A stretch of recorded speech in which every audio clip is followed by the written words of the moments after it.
କହନ୍ତି ତୋ ନାଁଟା କିଛି କଣ? ନାଟା ରାଜା। ତୋ ଘର କେଡି? ବାରିପଦା। ତୁ ମୋ ସାଙ୍ଗେ କଥା ହଉଥିଲୁ କି? ହଁ। କେତେ ଦିନ କଥା ହେଇଥିଲୁ? 1947 ମସିହା ମେ ମାସ 7 ତାରିଖ। କେଠି ଦେଖିଥିଲୁ? ହାଁ? ଦେଖିଥିଲୁ କେଠି? ଜୁଣପାଳ। କାହା ଘରକୁ ଆସିଥିଲୁ?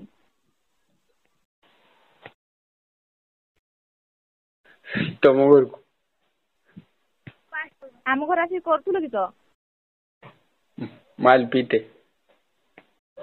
ହାରାମି ଝାଡା ହାଣ୍ଟିଆ ମରିବୁ ତୋର ଅକାଳ ମରଣ। ମିଛ କଥା କାହିଁକି କହୁଛୁ? ତମ ଘରକୁ ଆସିଥିଲି ମାଲପିଟେ ପରା। ମୋ ଘର ଚାନ୍ଦି କରିବାକୁ ତୁ ଝାଡା ହାଣ୍ଟିଆ ଦେଖିବୁ ଏଇନେ।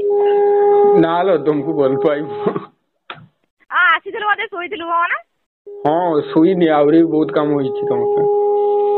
କେତେ କାମରେ ଆସିଥିଲୁ କି? ହାଁ କହିବି ନା। ଏଇନା ପରା କହିଲୁ ପାଣି ପିଇତେ ଆସିଥିଲୁ ଫେର ତୁ କହୁଛୁ ଶୋଇଥିଲି ଆହୁରି କିସ କରିଥିଲୁ ଆହୁରି କିସଟା କରିଥିଲୁ? ଆଉ କିଛିଟା କହିବି। ଆହୁରି ବହୁତ କିଛି କଥା ଅଛି। କଥା ମତେ କହିବ। ହାଁ?